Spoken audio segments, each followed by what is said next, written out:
here, so listen in. Let the knowledge begin. The opinion and the lesson. Yes, everyday pro wrestling, they can never be you.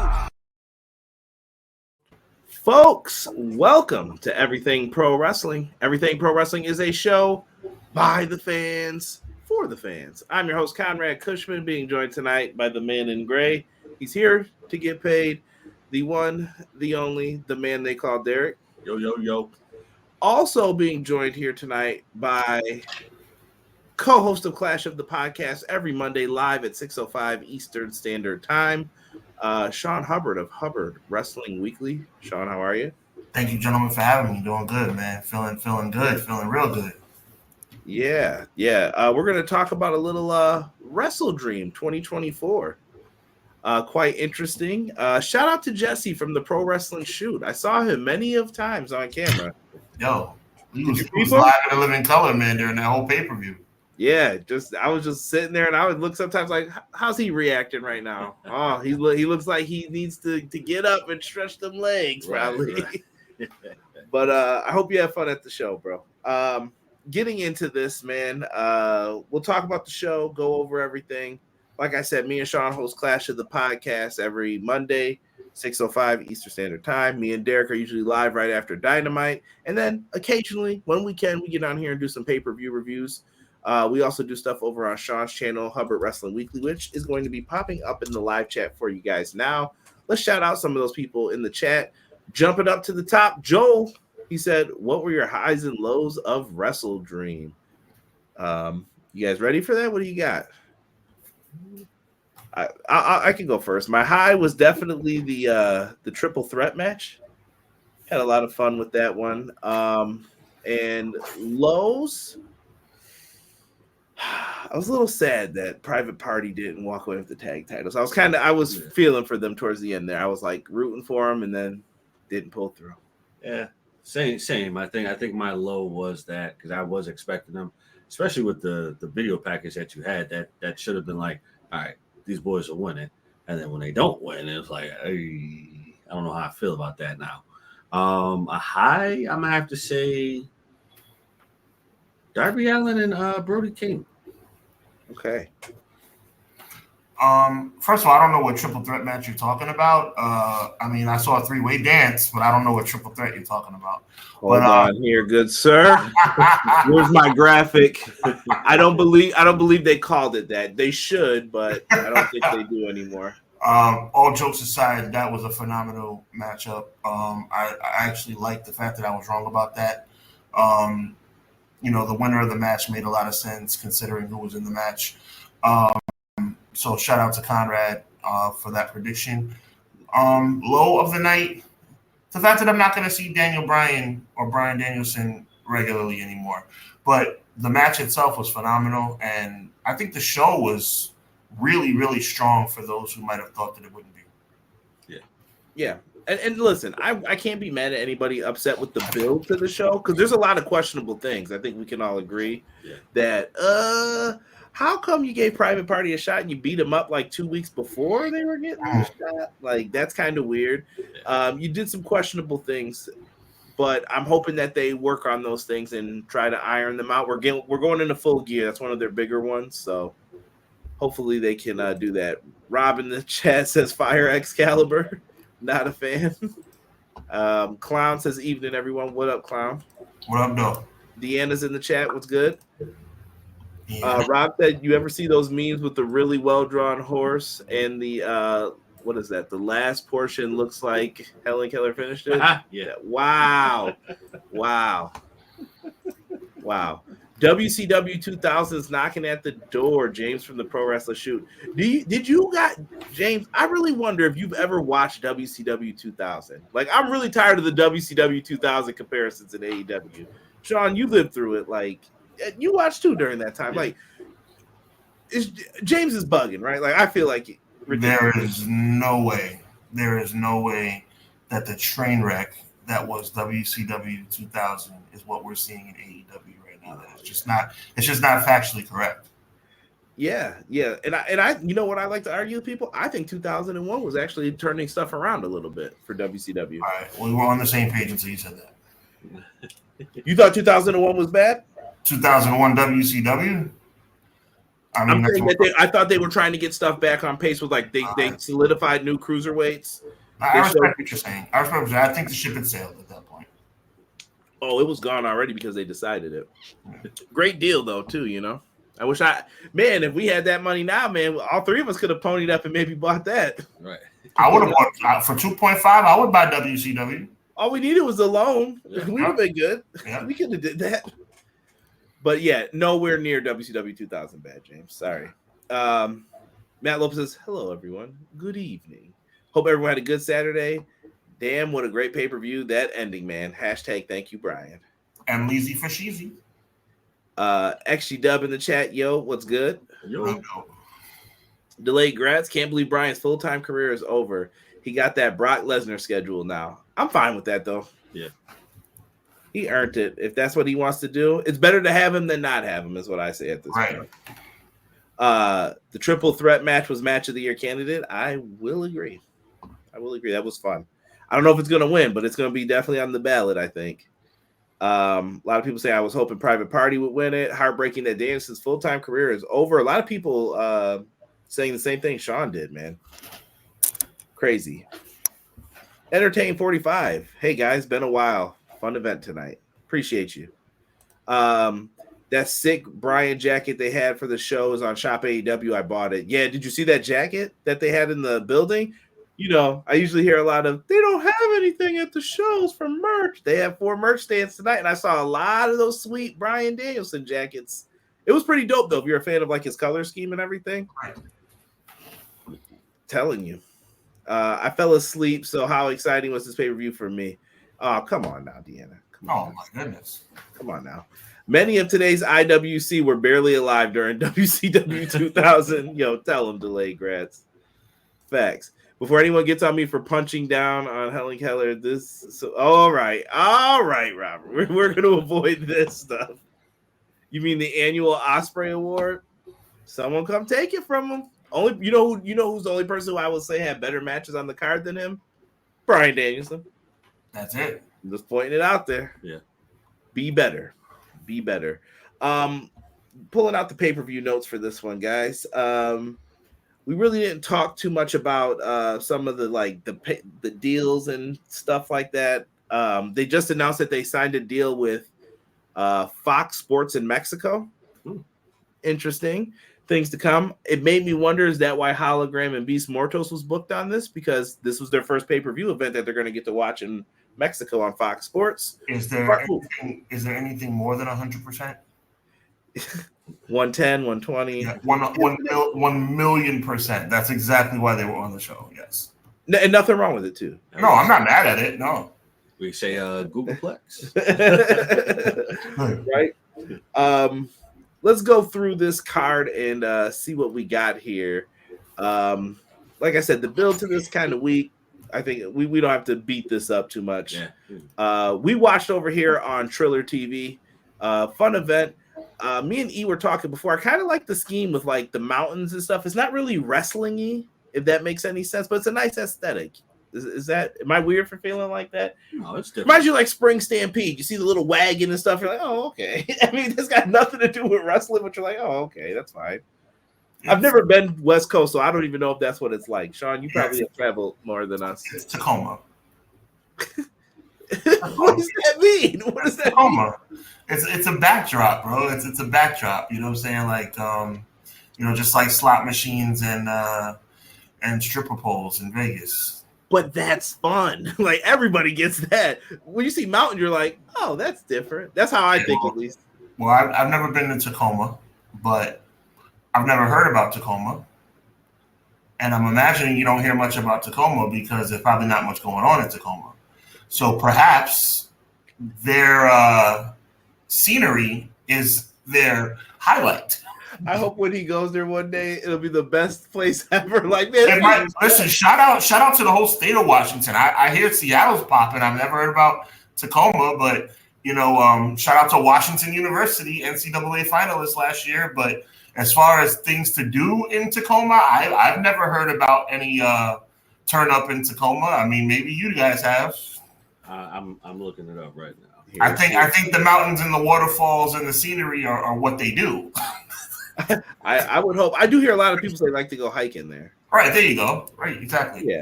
Yeah. Tokyo the Don said, "Why are we talking about WCW 2000? Hashtag blame James, man. I'm blaming you, James, in the chat."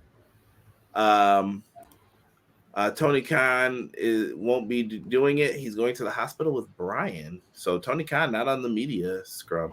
They will sell the heck out of something, won't they? Good Lord. Yeah. T-Ferg, what up, fellas? Didn't watch, but from what I'm hearing, it was a decent show that was way too long. Listen, man, $50, I want my money's worth. What up, Juggernaut?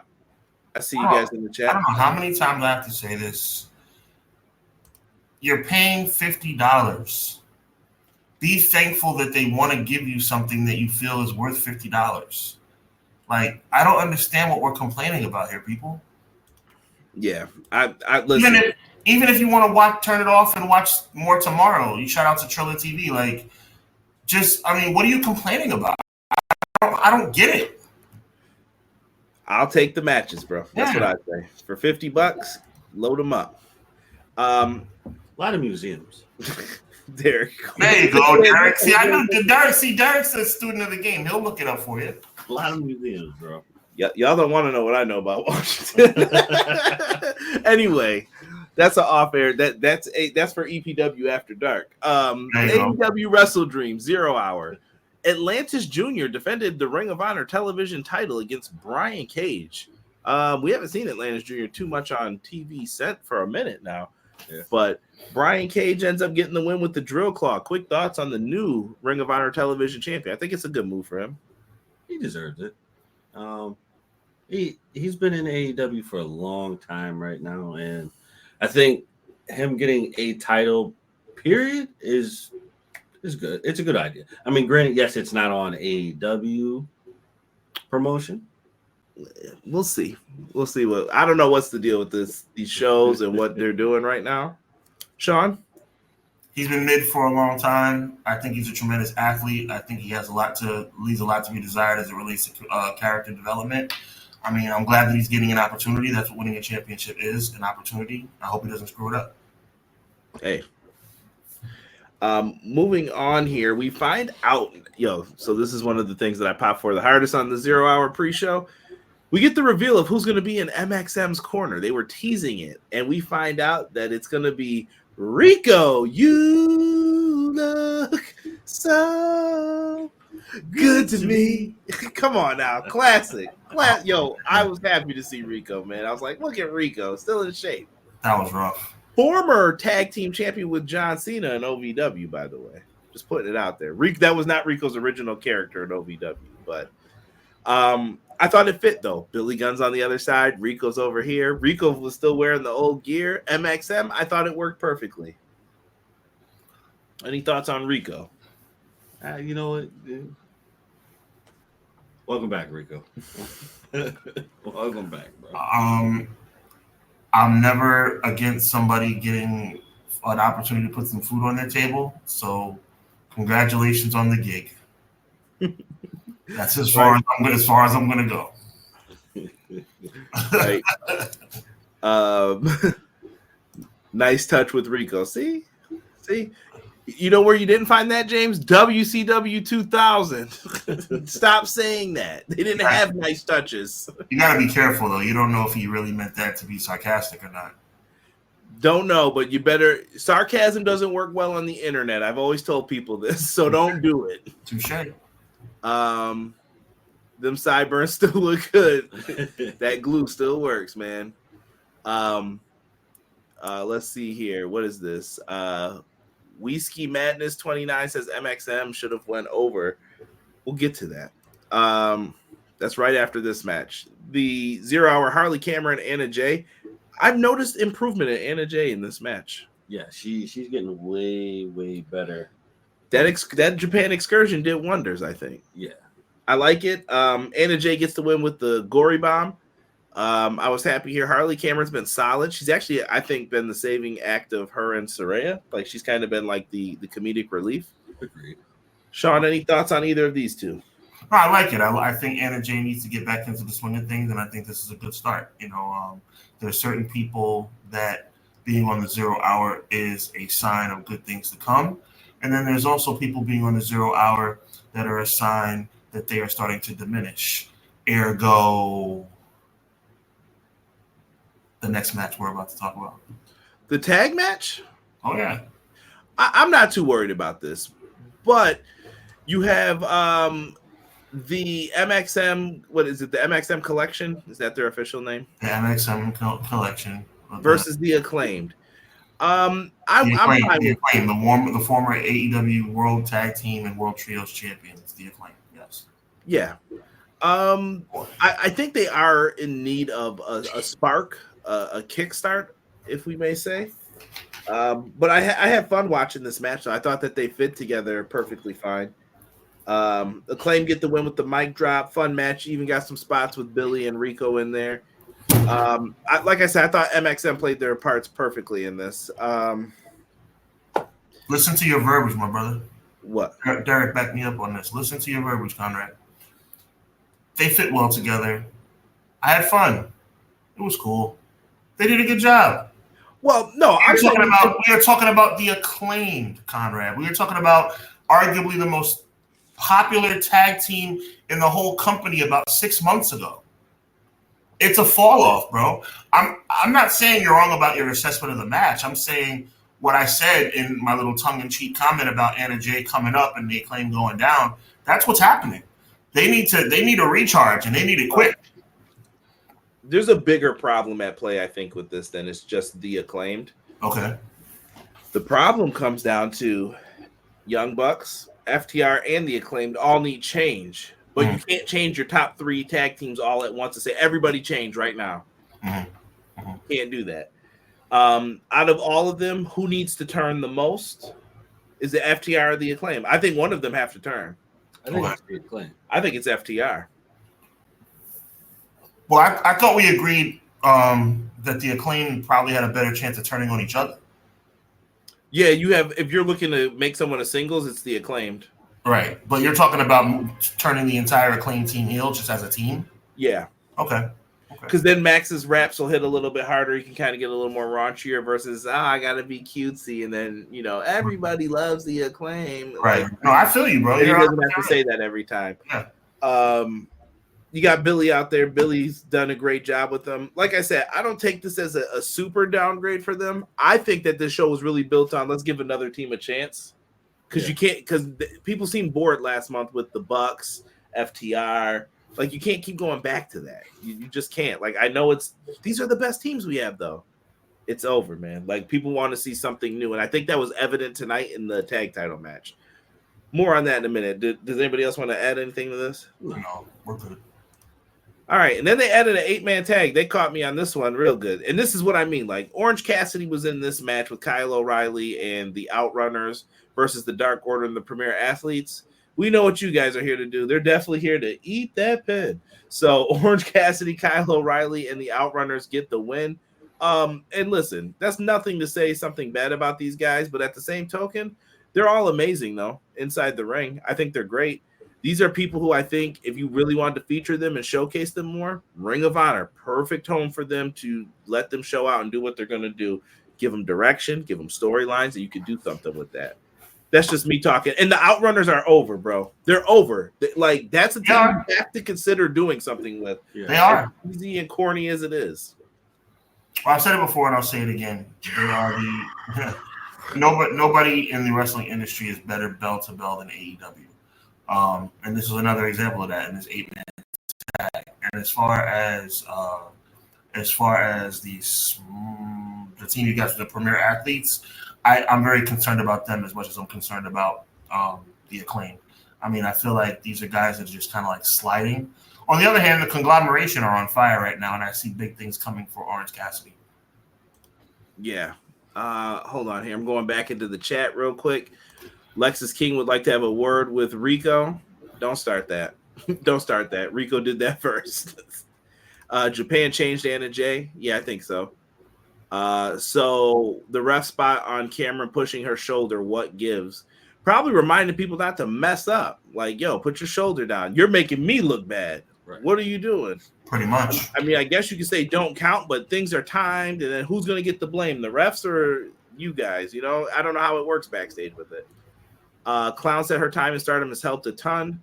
I hope Anna Jay gets on TV. She's gotten better. Max Caster needs new material / direction. Tonight's rap was easily top 5 worst he's ever done. I'd rather him start choking again than spit this crap, Rob says. MXM outworked the Acclaimed. Not wrong. Pro Wrestler Shoot. Jesse in the house. Live report says, dude, what's good? What up, though? This is the worst thing I've seen in my life, and I've seen a lot of bad stuff. Outrunners versus Buck should happen at Full Gear. I think they could. Was the correct build? Yeah. XG Dub says hit like. Yes, please. If you guys are here, hit like. If you're watching on Twitch, come over to YouTube, man. Give us that subscribe. Appreciate it. Oh, yeah, the Outrunners are awesome. Flipping the Young Bucks off the whole match, worth my money. Yeah, I saw you were caught in 4K, Jesse, doing that, actually. I saw looking good with the bling, man. I seen the earrings, dog. I didn't know you had your ears pierced. You had some big studs in your ears, Playboy. Right. Out there shining. Yeah. It keeps the crystal cold. Oh man. I thought I was only earring guy in podcasting. Out here styling and profiling. Yep. Yeah, you never rock the earrings anymore. Oh yeah. Well, I got my ears pierced. I don't wear them anymore. You don't wear them anymore? Okay, got you. Too cool now. Too cool. No, well, not because I got sensitive skin, so trying to find the right one. Like, yeah, I'm over it. Plastic backs, my man. Plastic backs. I don't care about the Sterling's. Plastic backs are very safe. Oh yeah, true.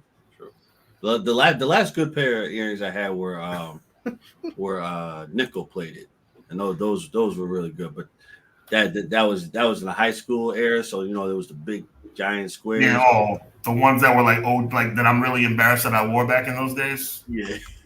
Yo, chill. It was a different time. Well, actually, no. These were actually good size. These were good size squares, but like they weren't like the big joints. They were like good size, but I was like, damn. These hold on, we're about to get into the main card, but I want young people to know this when they're like, man, why y'all wearing them big old jeans? Why y'all wearing them big old pants? I thought to wear them big old pants.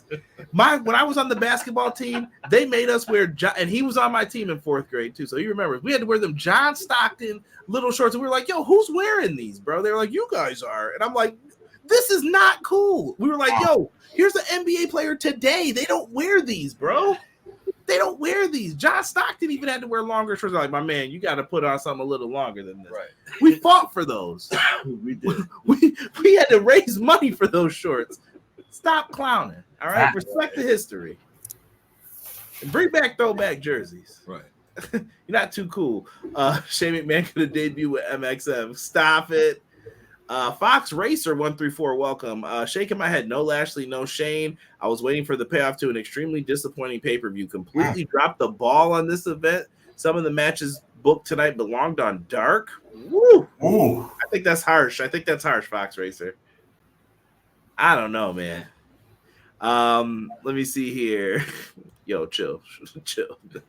We never called him that, but John says no Shane McMahon. That's because he's not joining. Duh. Me and Sean have talked about it. We've given our points on it. Kind of strange that TK puts all these ROH stars on pay-per-views and Dynamite, but no Athena or Red Velvet. Because Athena is the featured act for Ring of Honor. Like when you pay for the Ring of Honor pay-per-view, you're basically buying it to see Athena wrestle. Like the women's wrestling is the main focus over there. It main event shows now. That's what they're trying to tell everybody. Let's get into this main. Wait, you got something to say? Well, I was just saying, like, Red Velvet was featured on AEW quite a bit when they started. So she was before she got injured. That's true. Yeah. So I mean, I get what you're saying, but to me, it doesn't make or break the situation for me. Now she's in this. I would rather you be in a spot where you're going to be better featured than you're on there every week and you're losing, and then you got to hear like, well, why don't they push this person? Because the Red Velvet fans are going to say that, and I'm not upset with it. I'm just saying, yeah, at least over there you're featured. We didn't talk about Okada and Kyle O'Reilly with him being kicked out the building. I know the Orange Cassidy thing. I'm going to mention it later on, but Okada and Kyle O'Reilly got into it. I'm pretty sure it's going to be a Dynamite or Collision match in the future. Yeah, probably a Dynamite match. opened up with Hangman Adam Page versus Jay White. Boys, this match was surprisingly fun. Like, I was like, oh, we're starting with this. Okay, interesting. Yeah. Absolutely fun match. I enjoyed this match. I even loved the finish. The best spot in the match was on the outside where he dropped his leg on the ramp. I was like, dude, I know that hurt, bro. Shin first. Yeah. That was definitely brutal, but this match was fire. It gave me exactly what I wanted, and that was for Hangman to lose. I loved it. And I think Hangman to lose all the time. You're just a hater, though. So the buckshot lariat going into the Blade Runner, bro, for Jay White to win. I did not see that coming. Sean, I don't know what to say, bro. I have no earthly idea how and why anyone, including you, my brothers, could have been surprised about anything.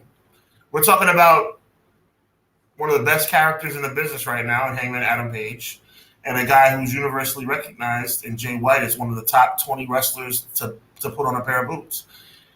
I had no doubt that they were going to tear the house down. I love that they opened the show, got the show off on a really good foot. And I like the decision about Jay White winning as well, because it just continues to add layers to Adam Page's character about being this psychotic, raging lunatic that is just trying to run roughshod.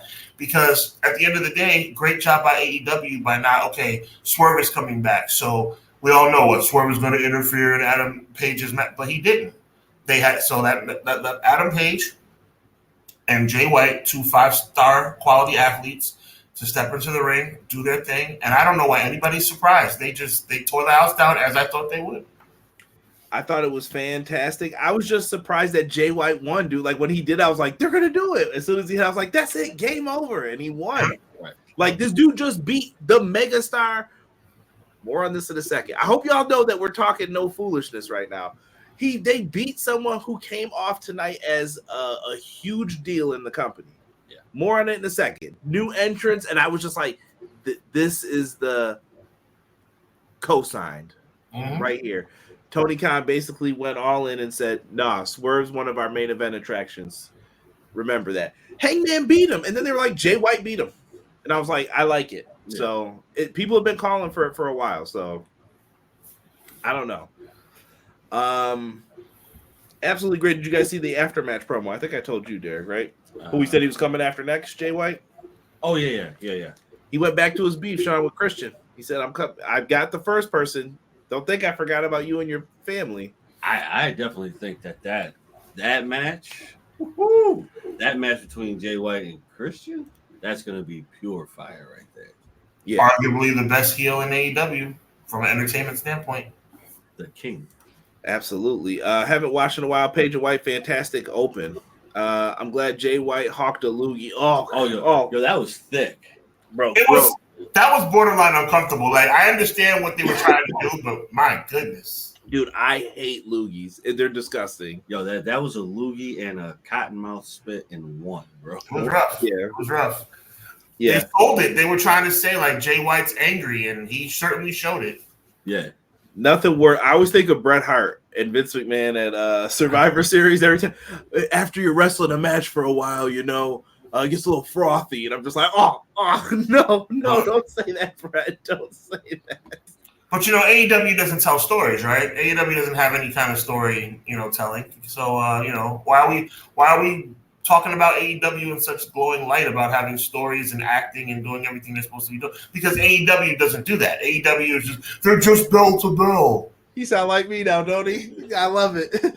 Well, they don't tell stories here in this company. I don't know what you guys are talking about. I heard they just put on matches. Give me a break. Where's the story? Let's get into the next match. For the women's championship, we have Mariah May, Willow, Nightingale. I think this might have been Mariah's best defense since the Toni Storm story. Oh, yeah, absolutely. I really like this one. Willow Nightingale is the epitome of a babyface. Yes. People love her. They want to cheer for her. When she finally gets that women's championship, people are going to lose their minds, I think, once it finally happens. It's the build to it. Well, if you think about it, Willow Nightingale is definitely AEW's Bayley. She is their Bayley. I don't disagree with that. She is their Bayley because when she comes out, you compare the two. Bailey came out with hugs.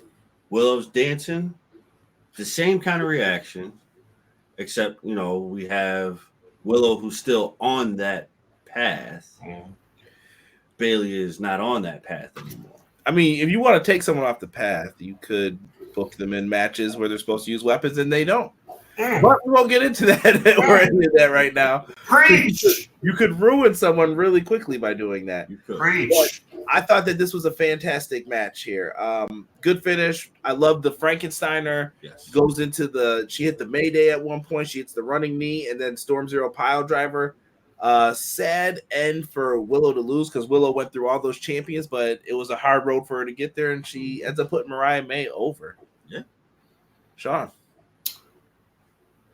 Jey Uso and everything that we went through with Jey Uso, that I went through with Jey Uso, it got me to a point where it was like I was on the fringe of insanity, right?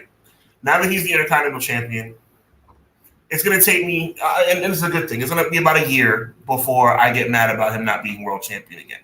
Why am I bringing this up?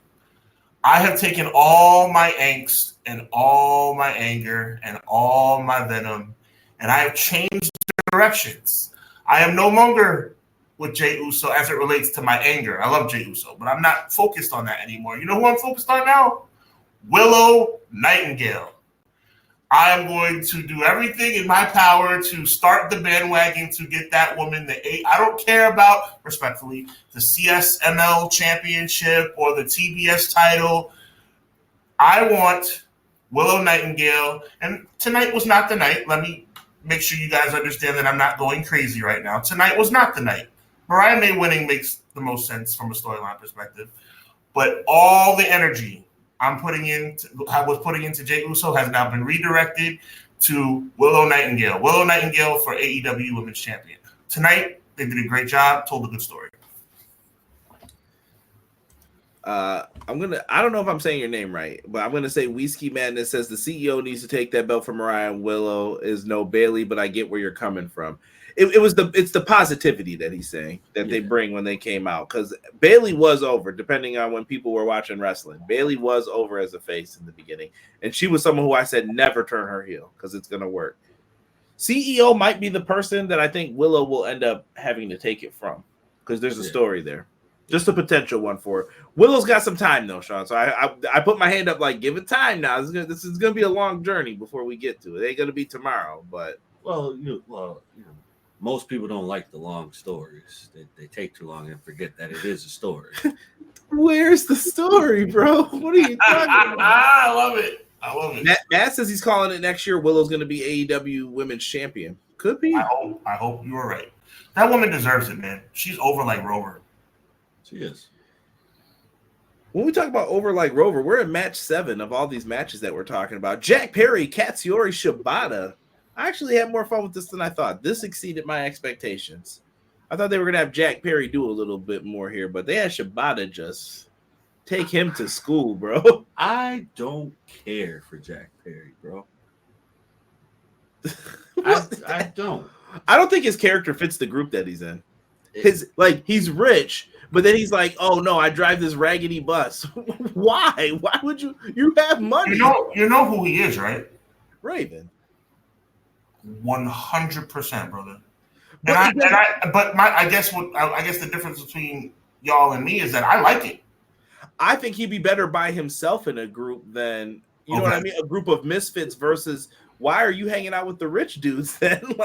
Well, Raven was rich. Raven was a storyline, right, guys? Raven was a country club kid. Yeah, he just didn't. I don't know, bro. I don't buy the tough guy act. Okay. Walks smoothly. Right. Derek, you got to admit that he's manipulated this situation with CM Punk into pretty good character. Yeah. Perfectly. Yeah. Perfectly. He got that down to a T. Yeah. Just watching him come out and just play the bad guy role, I don't see it in you, bro. I'm sorry. Not believable for you, huh? Not at all. Gotcha. Matt is funny. Matt said Raven had better shoes than Perry. Yes, I will say that. I will agree with that. Deanna said, well, that was the shortest media scrum they've ever done. Works for me. Hey, works for me. Shibata goes to put it on a sleeper hold, and he leans too far back into it, and Jack Perry gets the pin. I get why they did it. It protects Shibata and his role on this show is to be a tough guy. Yeah. So it protects him, keeps the title on Perry, and it played right into it. Shout out to Ray Thompson. He actually gave us props already. He was like, Conrad, you called this. He leaned back, and I said, oh, yeah. Then afterwards, I could see Garcia coming out. Garcia comes out. Sean, what do you think is next up here for Daniel Garcia after seeing him come out? Well, what do I think is next for Well, I think it's fairly obvious what's next for, unless I'm missing something. I mean, MJF, is pretty much what's on his radar at this point. But then again, I got to take that back because the person that came out after MJF, they're probably on a collision course. So I would probably say for Daniel Garcia, he's obviously a babyface. I mean, I can't put my finger on who is next. Maybe he finishes up with MJF and it leads into Adam Cole because Garcia and MJF do have unfinished business, even though the natural story is Adam Cole being back. But I honestly, I don't know. But I like the direction of his character. I think this is a very, from a business standpoint, a real life standpoint, I think this is a very important time for Daniel Garcia. The next move he makes is going to be very, very influential on how his career is going to go moving forward. Yeah, I saw a lot of people upset that he re-signed with AEW, and I thought it was the wiser move for him, especially if Tony offered more money, which is what it sounds like happened. And, of course, he would have been in NXT, which I've always said is a demotion. I don't care if it's WWE or not. Yeah, I mean, you could be the belle of the ball at NXT, but what does that mean when you get up to the main rosters? It's the same thing. Exactly. How many people are they going to push? Right. Oh, Cody's going to be like, you know what, guys? Take my spot. He's not an EVP anymore. He doesn't have to do anything for you. This is about me. Right. I don't care about what you want to do. So yeah, definitely good stuff here. Shout out to E. Thank you for promoting the Discord. If anybody wants to check out our Discord, please feel free to jump in. We're always looking for people who want to post up and do stuff. Cray also joined us. What up, Cray? Cray, what up, though?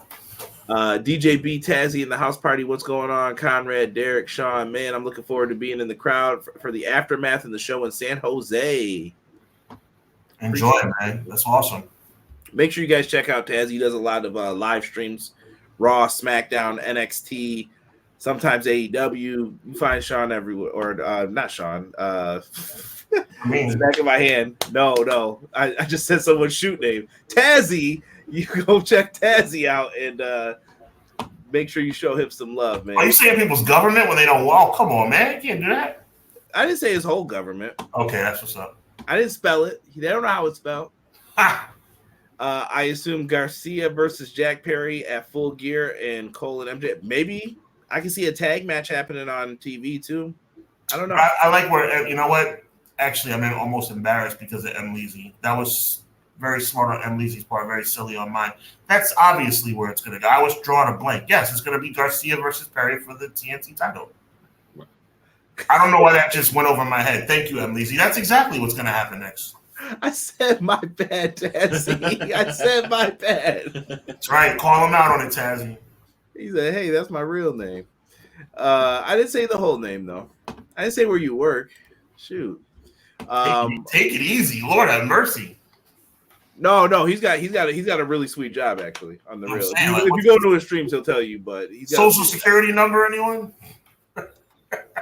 Well, you know what I do. I'll tell you all. Oh God, never mind. Oh, I was just kidding, people.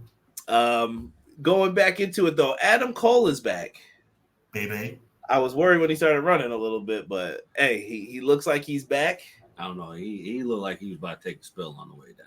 He did. I'm still not like it was. He looked like he. I mean, it was a tinge, but it's like he moved slightly gingerly. I was like, ooh. I was like, are you sure you're 100%? Yeah, no. The way he once he got off the ramp, he got that little wide leg kind of run to it. I'm like, Yeah, and you know what? Also, I noticed when he was done handling his business in the ring, the way he got out of the ring, like he didn't usually. Through the ropes, one hand down, flop to the floor. He went one hand down, both feet on the apron, slide down on your bottom, feet gingerly touching the floor. I was like, yeah, he's definitely making sure he doesn't hurt himself again. Well, in that case, if you want to protect yourself, you better have them ankle braces on when it's time. Because one more big injury, I don't think his career, as much as we all love Adam Cole, it's almost like out of sight, out of mind. Like he's been gone for a long time. Yeah. Right now is catch up time right now. Yeah, for real. You have to catch up right now. Well, look, welcome back. Nobody's happy to see Adam Cole and me, but it's like if he goes down again in 2 weeks, it's like, bruh. All right. Here go E. He's been out 9 years. Brett wasn't out that long after Goldberg. Come on now. Wow. Y'all being harsh. Wow. You know what? You know why I say this? I've met Adam Cole before, and Really? I said something to Adam Cole that was probably. I've heard stories that it was true. I don't want to get into it. I'll tell you guys afterwards, though. But I said something to him, and he's the nicest guy ever. Like complete. I don't even know what's the best way to describe him. Nicest guy I've ever met, though. Like in pro wrestling, like just really, man. That's really cool. Thanks so much, dude. You know, just like that. Yeah, really cool. It was a leg thing, not a head thing. He good. Yeah, no, the leg thing, bro. Listen. Someone in my family right now is dealing with a leg injury, and they are worried. Like I don't think it's the same after. It takes a minute to recover from that. Well, you know they say once you break it once, it becomes easier to break. Come on now, Derek. I'm just saying. Come on now, Derek. Moving on. Adam Cole is back. Saying, bro. We wish you. I never thought I would say this. Adam Cole's better as a babyface. Now that sounds like completely butt backwards, but it's like we all know how great Adam Cole is as a heel, right? Right? But the Undisputed Era in WWE were better when they were baby faces. I think Adam Cole now is better when he's a baby face. Like I think him embracing the babies make him better. You know what? I don't think I can disagree with that at all because if you look back to when he was with MJF and then he turned or whatever, it still wasn't a believable turn. Right, Derek, exactly. Still wasn't believable. Like I needed him to be believable as a heel, and it did not feel like that to me. No. It was like in between. No, I'm going with Sean. Sean was always right about the whole devil mask thing. He said it from the beginning. If it wasn't going to be someone like CM Punk, don't do that. Don't do it. And now we're back to revisiting the devil storyline, right? And I can't wait. Here comes the tune change from fans. Now they've switched the roles, and MJF's still the jerk, which he always was. Right. He always was one of the jerks in it, and now Cole's the babyface. But what happened to Undisputed Kingdom? Where's Wardlow? What happened to all of this? There's a lot of questions, and how do you fix it? And I feel like, remember what we were talking about? I think it was me and Sean and you. Like, they're moving pieces around, and I think they're trying to get stuff back in place. Like, we're doing this, we're going here, you're going in that spot, you're going in this spot, you're going over here. There was a creative shakeup. Credit too, because you guys said it on one of your shows. I'm not going to take any credit for something I wasn't a part of. It was on an EPW show on a Wednesday night. You guys said you touched the base about them putting pieces back into the puzzle and literally recovering from about a 2-year spurt, guys. You guys. This should sound familiar to you guys because you guys were the ones who said it. They're recovering from like a 2-year spurt of a rash of injuries. Yeah, because they did have a long stretch where everybody was getting it was bad. Daniel Bryan, Adam Cole, everybody. Who else was Max Caster too? Punk. Yep. Bowens was the one with the knee. Yeah, Bowens' knee. Yeah, there was just their roster so deep though that you don't notice, but then they're gone, and now people ascend. Look at Keith Lee. Keith Lee like basically lost his spot. The Acclaim took his scissor meat. Like that was one I was like, yo, they kind of swagger jack Keith Lee's stuff. Like they did. Gotta be careful with that. Deanna said great baby face as long as the heels are strong. Yeah, and I think that's what I wanted to say before. Sean had mentioned the whole like he's better as a face because that's the real him. Right. Yeah. That's what we just said. Like that's really him. He's really a nice guy. Right. I don't know MJF, but he always plays up his role as a heel, so that makes him a good heel. Facts. It works. Where's that Lee guy? I'll manage him. Chill. I'm glad he's not doing that. Wardlow's in the parking lot with Nana. I'm not even saying that. Wardlow is injured. I know he's injured, but he's going to have to come back, and you have to explain this stuff. Yes. And Undisputed Kingdom as baby faces, they've been teasing that. Mm-hmm. Speaking of health issues, any updates on Luchasaurus? I heard that he is slowly recovering right now. So, right. At least months away, though. Yeah, so we're going to probably see them take their time with him. Deanna said Keith Lee is pretty much done. I don't know, man. I hope he's – I like Keith Lee a lot. I hope he comes back. At one point, I thought he was the next big thing in WWE when they were using him. Should have been. Could have been. Would have been. Yeah. I was about to start singing the R&B song. But I'm not do that right now. Indubitably. Change your pool. Going back to this show, man. So we had all those returns happen, and then they were like, let's put on match of the year contender. Let's put on a triple threat, three-way dance, if that's what Sean wants to call it. Hey, I'm just trying to keep people from getting sued, baby. No, listen. I would prefer if they actually did that, though. Okay. Like, if they went ECW rules, like, yo, our three ways are elimination. Our four ways are elimination every time. Or at least when it's championships on the line, they're elimination. Okay. Non-championships, maybe it's the other way. But you could do something with that. Will Ospreay, Ricochet, and Konosuke Takeshita, they tore it up. Pure chaos, phenomenal wrestling. I'm not even giving you the stuff. Kyle Fletcher comes out, screwdriver in hand, attacks his friend Will Ospreay. I was hurt that they did this. I was kind of hoping they reunited United Empire, but they didn't go that route. They decided, nah, take him out. And this allows for the big knee strike. And Konosuke Takeshita, they're not going to pin Ospreay. This is to protect him. Womp womp to anyone who said that. Knee strike. I said that, and I don't appreciate you making fun of me on your show. No, but I saw people saying that. You don't have – someone's got to get pinned in this. This made it more heart-wrenching. But see, Derek, you see what he does? See what he does? I said that. I said there's no way Ospreay's getting pinned because they're going to protect them, and you're just going to make fun of me on a Sunday morning. That is so messed up. Listen. There were people saying that it wasn't going to – they were willing to bet it wasn't going to happen. And I was like, so you think they're going to pin Ricochet then? You don't have to. Like I said, it doesn't matter who gets pinned. That was my whole point to this. Someone's got to lose. This is pro wrestling. Ospreay loses. He's got a storyline here. I'm more surprised that they went with Kyle Fletcher. That I was totally wrong about. I think you might have said that, Sean. Right. I didn't believe that was what was going to happen. I thought the heel turn was kind of like writing on the wall. It did. I thought it was too obvious, though. When you're laying it on too thick, I'm like, nah. Yeah. Don't do it. But fantastic match. Match of the year candidate, in my opinion. I mean, no. There's really not much to say. Like, they did a fantastic job. All three guys represented. I thought the story they told with Ospreay and Ricochet doing their kind of like what we've seen 1,000,001 times, even though it's awesome. Like the whole like double flip. One knee in the middle of the ring, and then here comes the opponent, double drop kick to say, you know what, this is not about just you two. I'm in this match too. I love that. Thought that was awesome. Yeah, I love that.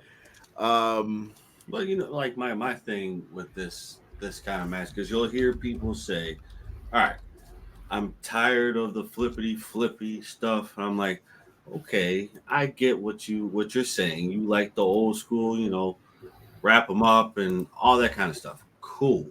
But then I don't want to see you clapping or cheering for the same thing elsewhere. There you go. Delay Grad said that this match cannot be described with words. It had to be watched. Facts. It did. Facts. You had to have watched this whole match to understand why the three of us and a lot more people love this style of wrestling. Not to say that we don't love all the styles, but you can't deny what is happening in this match. Best bell-to-bell product in the industry. Come on. Facts. Clown said that he was partaking in some fun times, and he thought that Ricochet was going to turn and join Don. I'm glad they didn't do that. Bro, let me tell you something.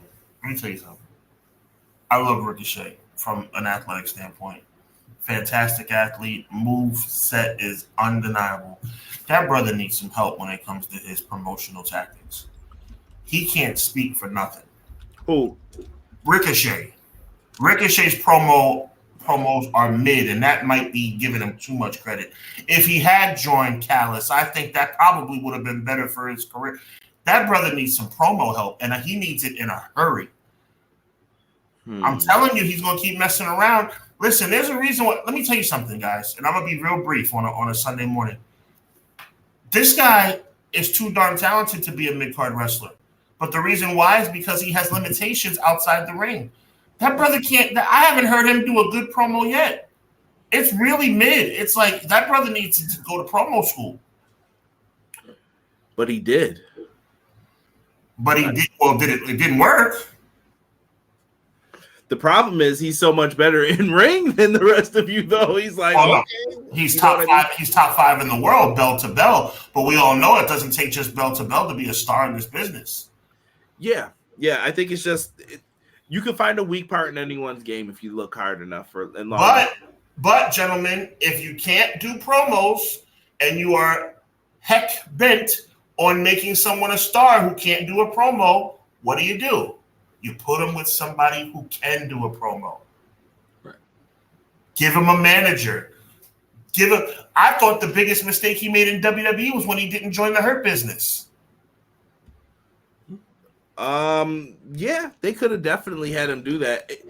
Did he ever get to play heel? I don't think so, right? When was he a heel? Never. Absolutely not. Well, not in WWE. I think in other places I've seen him be a heel. But okay. I think that'd be an interesting fit for him.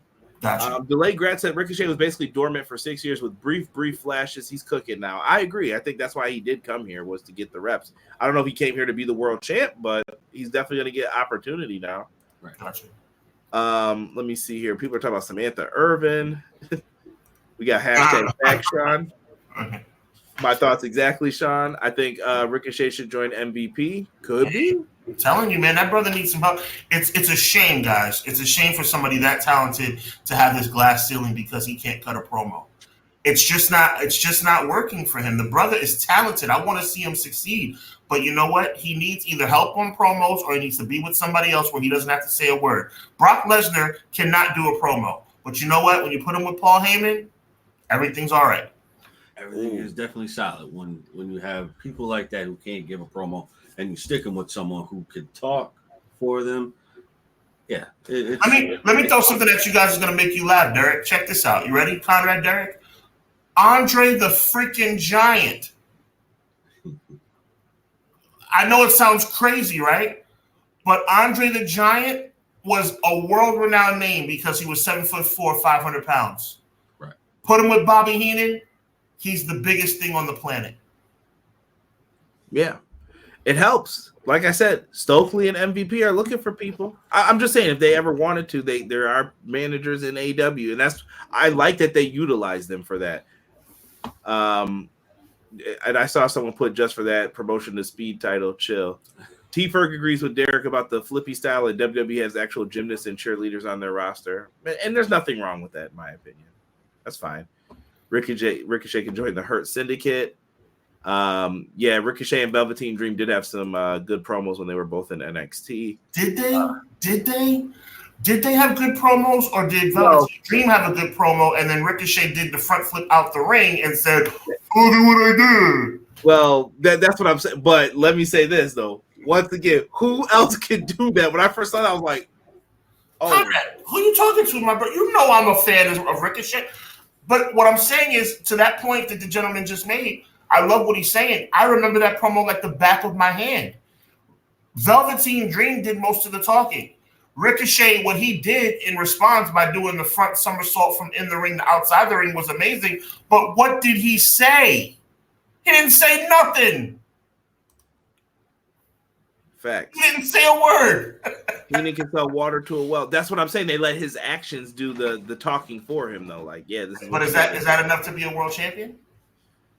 I don't know. I mean, listen. Okay. Let me say. I'm trying to think of someone who could just talk though, and they couldn't go in the ring. Like, you're a great talker, but Hulk Hogan.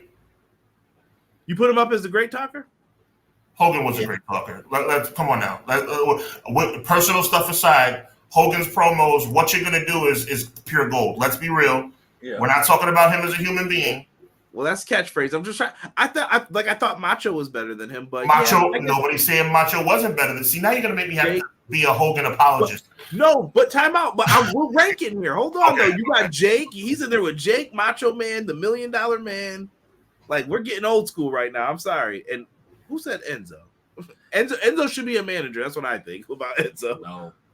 You don't think Enzo will be a better man? I don't want to see Enzo. Hold on, we're getting lost. Let me focus back on Sean's point. So there were a lot of good people though who could cut promos back then. Was Hogan in the top? Was he in the top 5? I mean, based on his spot, yeah, he had to sell, but Hogan. See, let me tell you something. So now I have to premise it so people who don't know me on this wonderful channel don't get the wrong idea. I am not a fan of Terry Bollea as a human being. Okay, is that enough? I said it. Can we move on? Great, cool. Hulk Hogan was a fantastic promo, Conrad. Yeah. In the 80s, he was a fantastic promo. See, I think what gave him his advantage, though, it wasn't the promos and it wasn't the moves. It was the size and the look. No question, but you can't, bro. I mean, I swam from one end to the of the earth, the Pacific Ocean to the other. We're talking about us as kids now. I backstroked through the Pacific, all the powers in the palm of my hand. Hand me the cap. Hand me the cap. It turns out everything was saying was a bunch of crap, but it still sounded good. Or what are you doing, bro? Different times, though. Different times. That was great, you're not wrong, though. You're not wrong about Ricochet needing help. And let me go back to Derek's point real quick about Enzo, and then we're going to move on. Enzo Amore would be a much better manager because he was great at talking, but in the ring, oh yeah, he was definitely great at talking. I just don't want to see him. Why though? He's good at. I think he would help enhance some people. He probably would. I just don't want to see him. He can go in there and take a couple bumps. He knows how to wrestle. I just don't want to see him wrestle often. Nah, bro. That's what I was saying. I always thought he should have been in that role. Enzo has the greatest job right now. What? How you doing? No. He really has the greatest job right now. Like the best job in the world. We're moving forward from this. I feel like this is going to be insulting. Swerve Strickland's back, everybody. Swerve is back. Nana was out there. PrinceNanaCoffee.com. Make sure you guys go and get it. Nana, don't say I never did nothing for you. Go get it. Well, what's really in that coffee? You gotta chill, bro. We're not gonna insinuate anything. They gave Swerve a huge entrance for this. This is how you make someone a wrestling star. Yes, sir.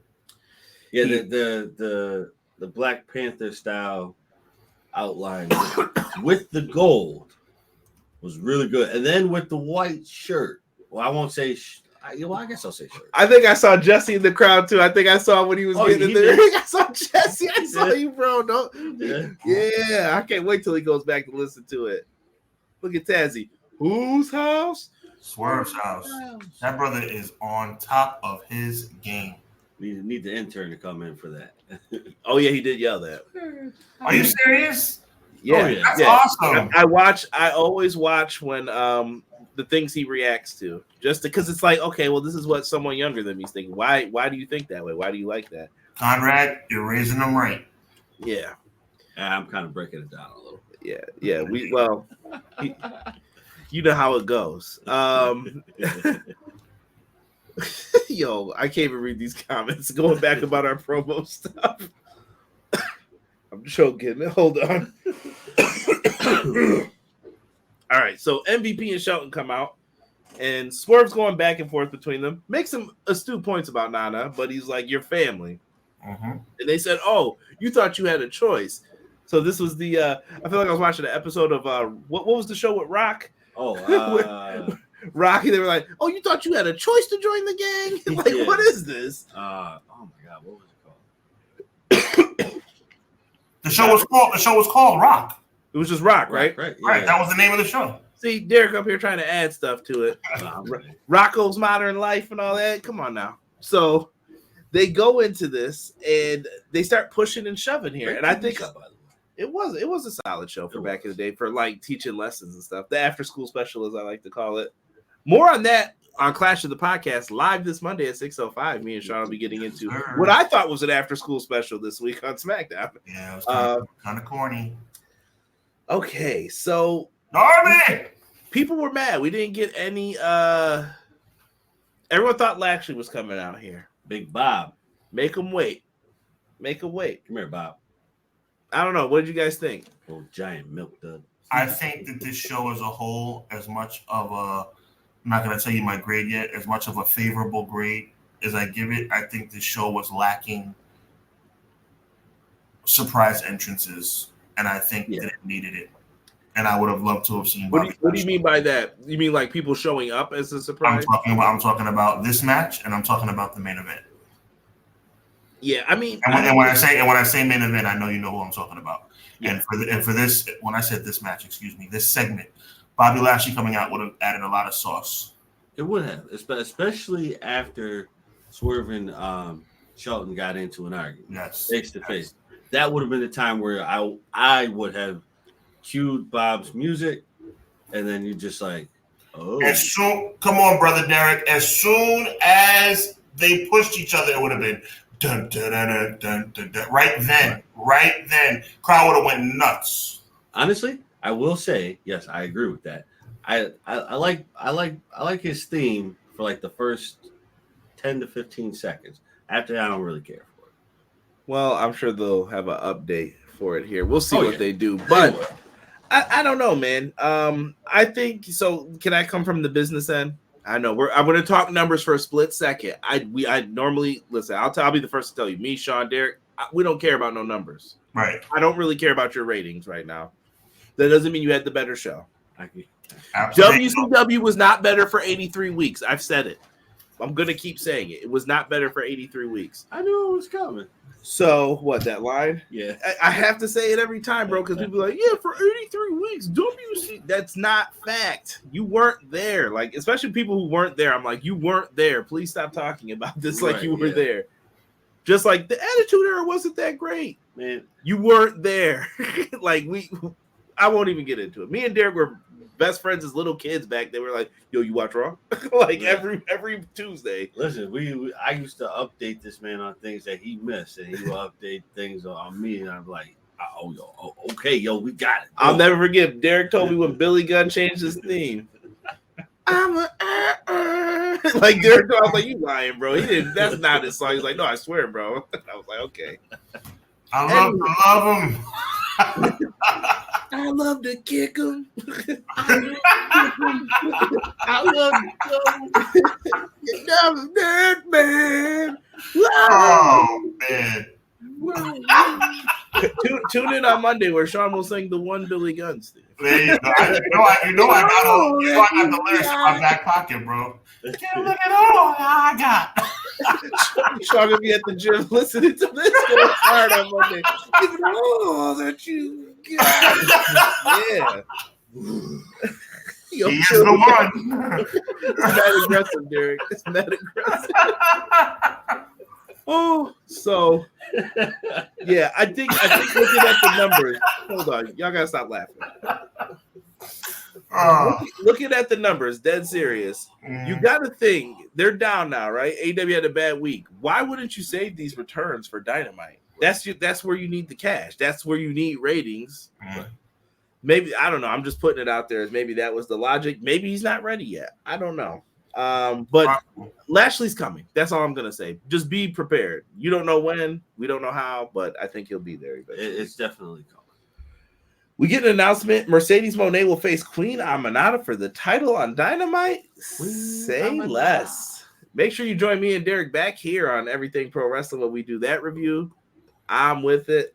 Can't wait to see that match. Queen Aminata is fantastic. Really another person who I think should be champion eventually. She is really good. And she's getting time on TV. You know what? And I'm not really big on new people because sometimes the new people don't. This is hatred. This is hatred. I'm not big on new people. No, because sometimes new people don't. Here's hologram, Derek felt like, oh, come on. What do you mean? You know what? Honestly, I'm not even gonna lie. When I seen hologram, I was like, "Who is this?" Yeah, we're gonna cut Derek off from here because hologram's up next on this card. 2 out of 3 falls. Hologram beats Mortos. Hologram gets the first pinfall with the crucifix bomb into a crucifix pin. Beast Mortos won with a clothesline for his fall. He did a lot more than that leading up to it, but a clothesline. That's all he needed. And Derek proceeded to lose his mind from a spin out like blue thunderbomb off the shoulders from Hologram for the win. Dude, they're building Hologram up, man. Sean, I want Sean's thoughts on this because me and Sean never get to talk AEW. How do you feel about Hologram and Beast Mortos? I think Hologram is very mid. Really? Absolutely. It's better than what Rob would say. Insert luchador here. Bam. Blueprint. Bam. Any luchador you've ever known, that's to me, might as well be La Parka. Wow. Beast Mortos. They're all right. I mean, to me, this was a filler match anyway, bro. Are you asking me, are they talented? Yes, they're talented.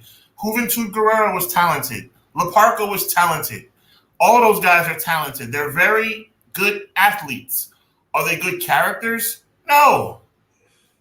So you're saying they're not good for American television wrestling? I'm saying this is not WCW in 1995.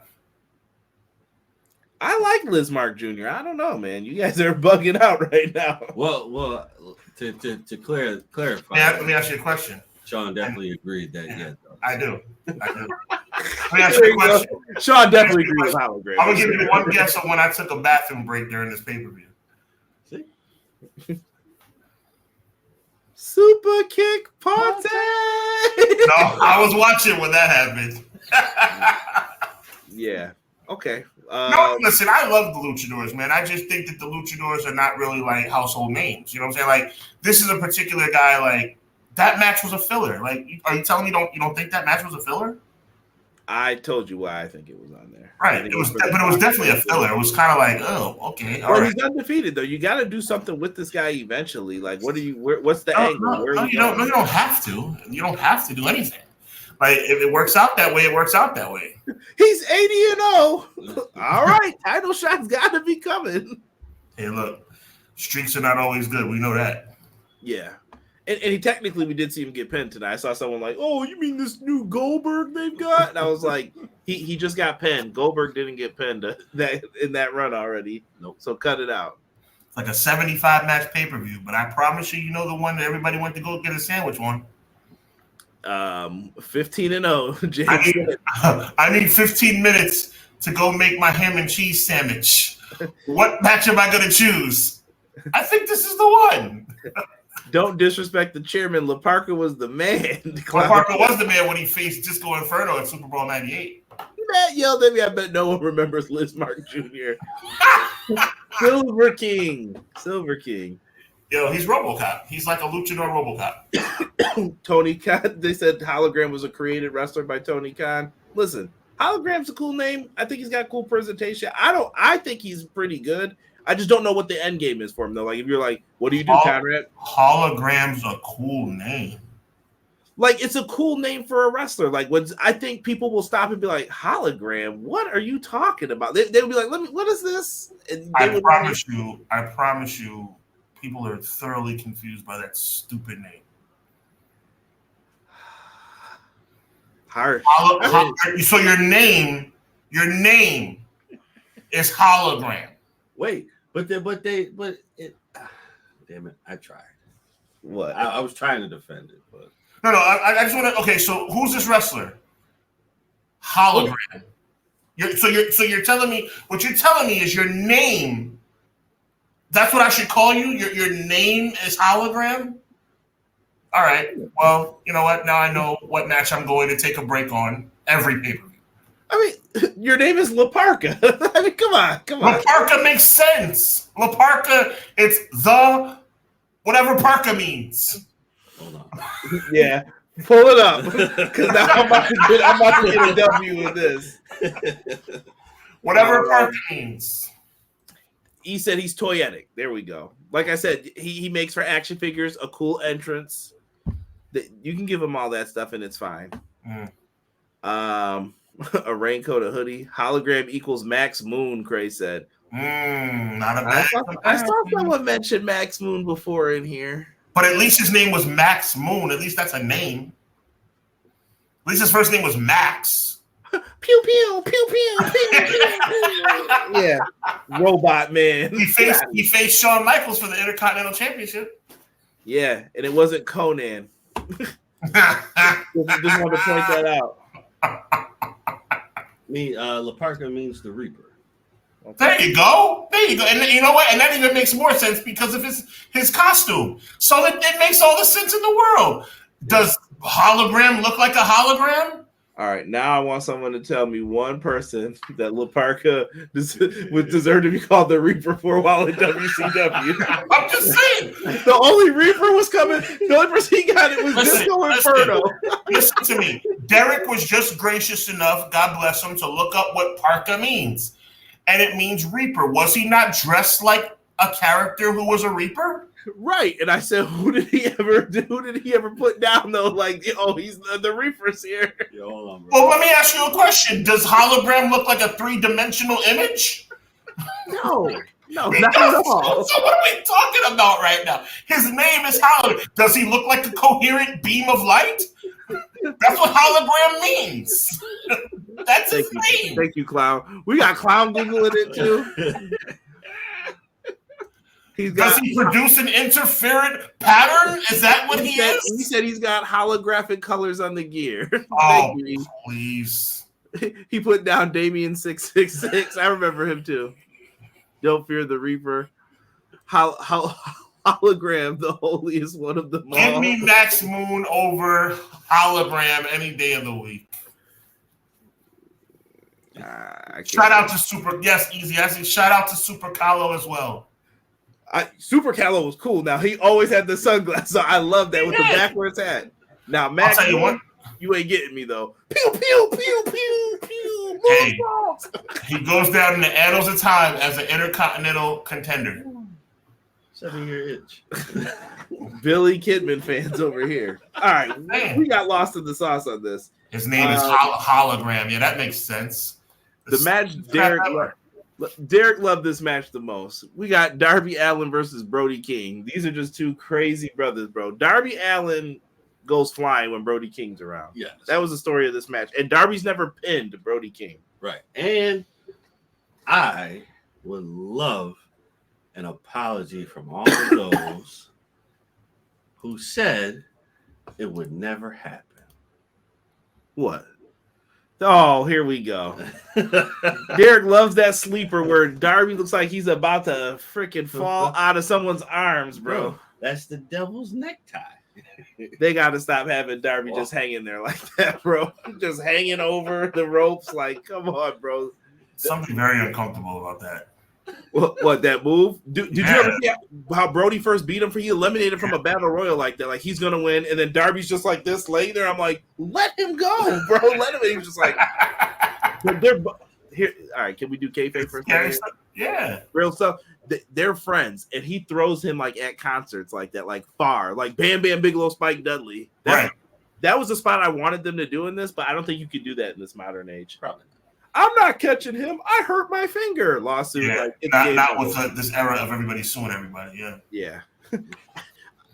I don't know how ECW got away with a lot of stuff they did too. I know people are like AEW's dangerous. I'm like, have you ever watched ECW? Oh, bro, ECW fans pregame before they went to the show. Bro, they jumped in the ring and broke the ring and then walked away like, oh, someone's got to clean this up. I'm like, who does not my problem. I paid $14.75 to get in here. Yo, this dude did the prize. The Burt Flickinger Center. That was our college arena in Buffalo. Darby versus Brody Lee was fun. Yeah, it was a great match. Like I said, Derek enjoyed this. There's a great shot of Jesse on the the coffin drop on the steps. You see Jesse get up all close. I was like, look at Jesse right there. I see him. That brother was on TV all night long, man. Hard can, baby. Hard can. Coffin drop gets the win. Darby Allin finally pins Brody. Does this mean anything for Darby? Is he still a fool in your mind for giving up his contendership? I mean, I think so, but storyline wise, he is a fool unless he has something promised down the line. Because on a storyline perspective, it makes no sense. Yeah, I'll put my title shot on the line. But Bryan's right here. He's showing up. You could have just took the shot and said no. Like, what are we doing here? Like, you just giving up we're giving up title shots now? Okay. Oh, Clown coming in with some ECW give free merch and tickets to the next show to in-town people to keep from lawsuits. Gotta do what you gotta do. Would you like tickets to WrestleMania? You know what I mean? Like tickets to WrestlePalooza? I can see whoever ran ECW was like a Mr. Burns kind of character. Like, yeah, let them all squirm. I love what Unleasy just said. Coming down the aisle, weighing 214 pounds from parts unknown. He's got 4 sides. Ladies and gentlemen, Square. He said the triangle. He said we got octagon, pentagon, hologram. Where's triangle and square? That's for those triangle matches. full circle. Shockmaster had the Stormtrooper helmet. Y'all gotta chill, man. Leave Uncle Fred alone. Uncle Fred follows me on Twitter, man. You can see him. You can see him, but he has no face. Ladies and gentlemen, the Shadow. Oh.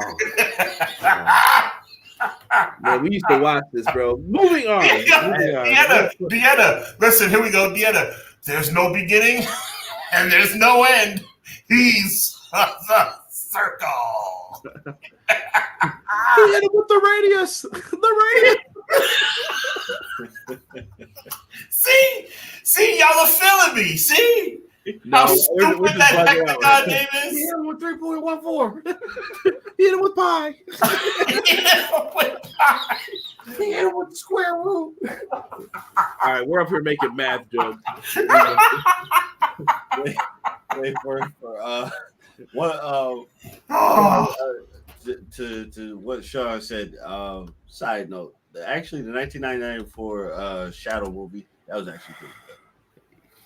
If you haven't seen it, Shadow was referring to something that Ole Anderson did in WCW. I know, but when he said Shadow, he was like the Shadow. I'm like, you know what? There was an old school movie with Alec Baldwin called The Shadow, 1994. Good movie. Bugging. Tag title match. This one I saw. This is where I started seeing feelings get put into the show. Where some people where I was like, okay, y'all. We got Stokely out there. Top Flight was watching as well. So is Stokely with Top Flight? Was that the indication I was supposed to get? That's what I was thinking. We saw more bang for your buck. EVB trigger on Isaiah. Isaiah kicked out. So close, but Isaiah gets caught with the TK driver. Bucks win. This is the best the Bucks have looked, I think, in a while. Oh yeah, absolutely. They definitely look sharp in this match. Although I will say, the video package that you had for Private Party kind of disappointed me because I'm like, all right, that was a good promo. That was a really good promo for them because they haven't had one in like God knows when. That meant something. This meant something. And then the fact that you don't give them what I expect you to give them kind of hurts. Derek, don't get me started on video packages that say that somebody should be the next world heavyweight champion. And don't get me started on that. Well, I've seen that a million times, brother. I've learned from experience that don't mean a daggone thing. Oh, he's never been champion in his 78-year career. This might be his final chance. He's won his 14th Royal Rumble in a row. 1, 2, 3, loses again. It don't matter, bro. Listen, and Derek's not wrong either. Like, he's not wrong at all. He's not wrong at all. But can I say this though? This is gonna be my argument for the where's the story people. What if this is part of the story? If they win in December or November, sure. Yeah, it doesn't even have to be then though. It could be 6 months from now, 3 months from now. We don't know when they're gonna get a title shot, but here's your second chance. Do what's right now. You could. So I don't know. I just think people are jumping the gun like, man, Private Party should have won this right away. And I'm like, well, let me see what they do first. They've kept them in spots. They showed up in the main event. We'll talk about that in a minute. But I'm holding my thoughts back before I say like they screwed this up already. I don't know, bro. I don't know if I can because you know me, bro. I'm very promo heavy on how things work. You sell me on a promo, I know I shouldn't believe it all the time, but when you sell me on a promo like that, I need you to come through with that. That needs to happen. Like for even on defending Sean here with Jay Uso. Like, all right, the man got some valid points here. He got valid points. I can see why he should have a title. Getting a little ridiculous here. Can we flip it the other way though? Yeah. Private Party got beat up 2 weeks ago by this John Moxley crew. Why did you have them get beat up? You could have put another team there. You could have been like Grizzly Young Veterans, go out there. You got to take this beating. Yeah. And to your defense, yes, you took that beating. Why do you think you should be? If you couldn't defend against them, what makes you think you should be able to defend yourself against the Bucks? Yeah, you had that one shot where you came in, you beat them. Cool. Luck of the draw there. 5 years ago. 5 years ago. Right.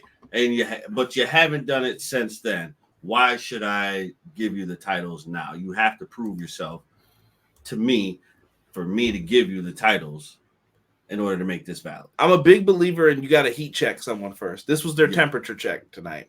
You going to show up if I give you the chance? Remember, I thought Mark Quinn was hurt again when he climbed up to the top in the beginning. Yeah, because he couldn't get up. He could not get up.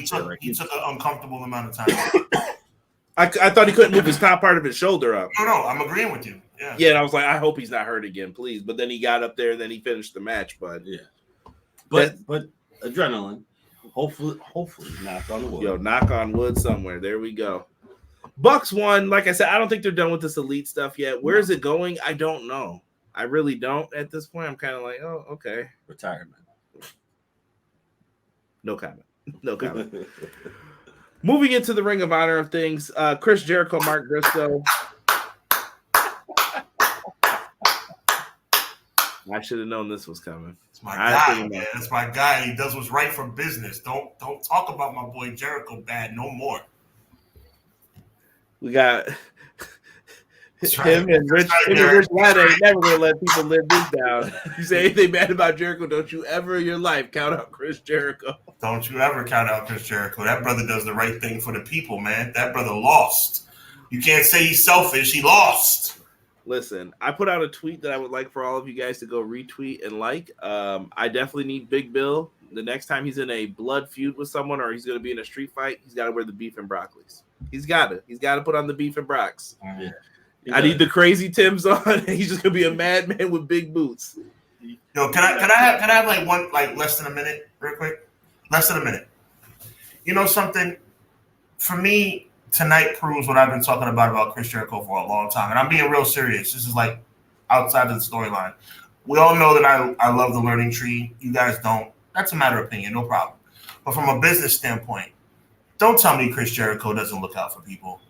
Don't. And I'm not talking about you guys. I'm talking about in general. Don't tell me that Jericho doesn't look out. Don't tell me that Jericho doesn't know how to do the right thing when it comes to major insults about family, race, religion, passed away family members, what have you. And then it comes full circle and he loses and it makes sense. Instead of it being compounded, you know where I'm going with this, but I'm a chill.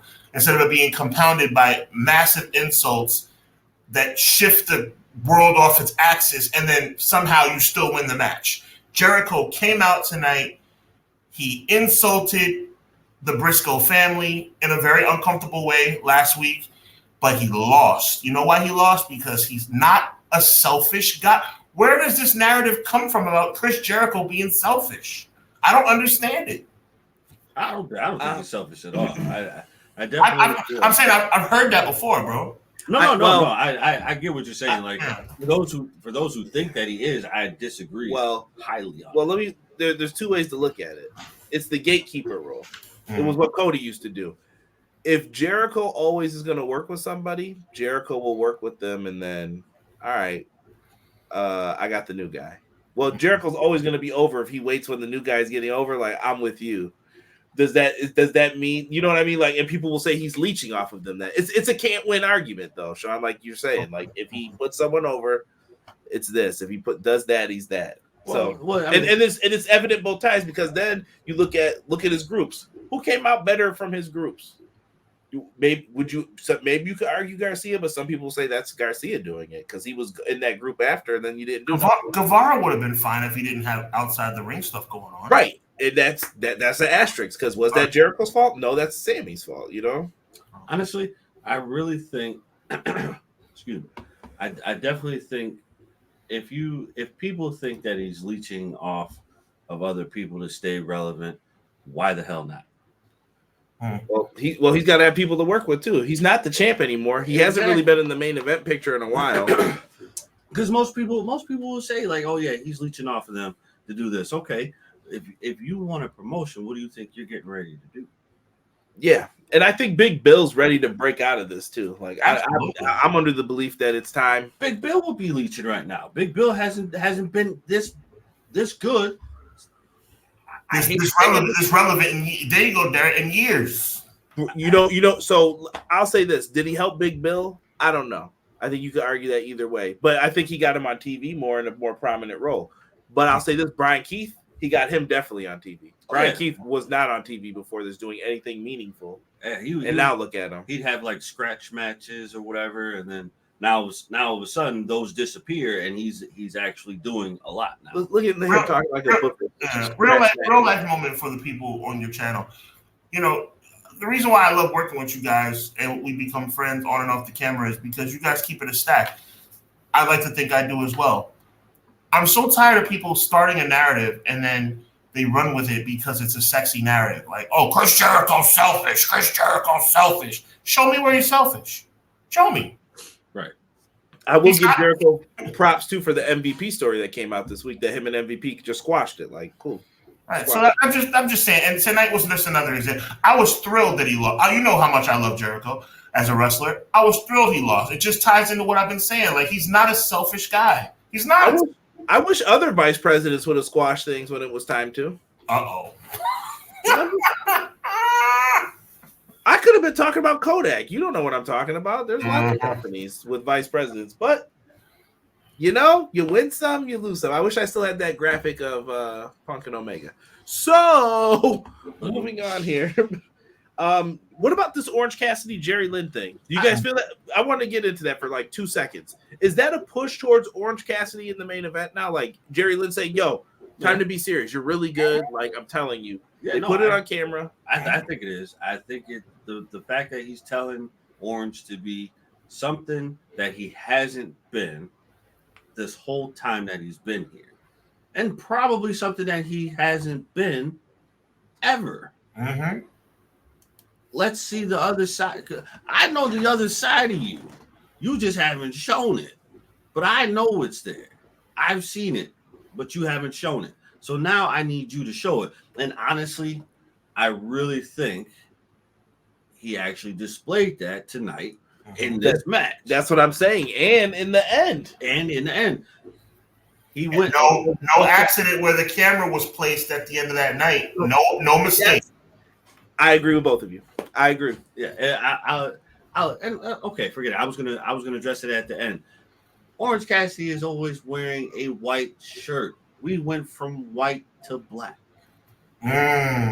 His music changed back too. The music has changed. The hair seems longer and a lot more out of place. Honestly, you could tell he's one of TK's favorites. Like, I'm not even trying to be funny. Like, TK's like, oh yeah, no, this dude's great. Honestly, like, okay, forget the kid's gimmick, bro. Stop it. Oh, he's the laziest, he's the slothiest kid wrestler out there. Okay, when he wrestles, do you feel the same? There you go. Come on, Derek. Talk to the people. Do you feel the same? Like, I hate when people say, "Oh, he does this, he doesn't do this. He's so lazy." Okay, where are you at when he actually starts wrestling? Sitting in the corner, twiddling your thumbs. Clown noticed he had 3 different wardrobe changes tonight with Lynn black shirt, Briscoe match white shirt, end of the night back to black. Yeah.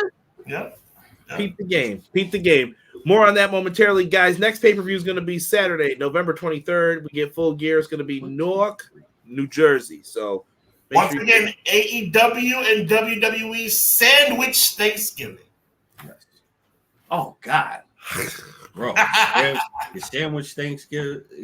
You put all that there. Then we got football on there. There you go, Derek. See, that's where I was going, brother. That's what a week that's gonna be. Not enough for me, baby. Let's go. I love it. Yeah, that's too much. Hold on, relax. Boys ain't even gonna be ready to hit December 1st. We talking about, oh man, hold on. Just a couple weeks removed from my Mets winning the World Series. Listen, I know you like the Dodgers. we might have to talk about that off air, bro. We might have to talk about that. I'm fired up about it, brother. Bryan Danielson, Jon Moxley, main event. I'm not going to get too deep into every single thing that happens in this match, but Tony Khan said it's the final countdown. We playing that theme. I'm going to get full use of that theme tonight. They play it coming down to the ring, and they do the attack, and this theme plays for at least 3 minutes of the show. I had to. Not mad at it. And Marina Shafir was out here constantly interfering in this match, trying to help out. We get lots of running knees for close 3 counts, but it didn't happen. And then we get a Death Rider on the concrete, or excuse me, I meant close 2 counts. Death Rider, it's almost 2 a.m. here. Cut me some slack. Death Rider on the concrete, Gotch style pile driver, and then the Bulldogs sleeper choke here by Moxley. They just call for the match. Some people said weak ending. I don't know. I thought people were trying to like pick this apart. This is where I was like, well, guys, from the last pay-per-view, what do you want them to do that would be more? Like, what more can they do? Exactly. Yeah, at this point in time, like I get it. I didn't like the ending, but at the same time, I'm like, yeah, there's not a lot more that you can do with this. Mm-hmm. Mm-hmm. It was where it was. Post-match, there's like a little bit of a beatdown. They're trying to help out. Here come Claudio and Pac. Everybody's running out, and then who comes to make the save? Darby Allin, hometown hero, and Wheeler Yuta. Yuta turns on him instantly, knees him, and then they pull out the plastic bag gimmick again, and this time they have Yuta do it. This time, very clearly, you saw what Bryan did. Very clearly, there was air to right. Yeah, so they definitely did all of that. Yuta turns and joins them, which is probably best for Yuta for now. Yeah. If Danielson's not going to be there, I mean, like, oh, okay, well, what are you fighting the good fight about, Captain Planet? You know, that's what I always call it. Like, okay, what's the issue now? So fine, so they had Private Party try to come out, took a whomping. Jeff Jarrett bled. Like, what did they do to this man? They were kicking everybody out the ring, and I know he hurt when he fell on the ground and they just pushed him out. I was like, oh, my elbow, Double J, my knee. I knew he was hurting. Shout out to Jeff Jarrett for making himself relevant again. Absolutely. But did you notice who the faces were that made the save? Darby Allin, Daniel Garcia, Orange Cassidy. Seems like they have bigger plans for these guys. Mm-hmm. They were focused in on the camera at the end. They were focal points. Who do you want to focus in on? They didn't get beat up by them. Just putting it out there. Getting ready to buck the system. Buck with a B, guys. Buck with a B for anybody who didn't understand my voice. Yeah. Get ready to buck the system. Yep. And then they wedged a chair between Danielson's chest and head, and Claudio stomped on it really hard. And Claudio's one of the best at making it look good. Yeah. Danielson was taken out via stretcher. They give him the stretcher job, and that's how Danielson's written off. Some people felt like it was underwhelming. I saw. I was fine with that. I said once again, what more can you do? And do you really think this is the end of Bryan Danielson? No, I don't. Honestly, if you're gonna write him off off for the part-time schedule, I don't see why you would do anything different. This is Moxley came in to obviously destroy. And we didn't talk about that. They put the belt in a bag. Sean, what are you taking with that? I think they're going to make a new belt, and I think that's when Shane McMahon's going to show up with it.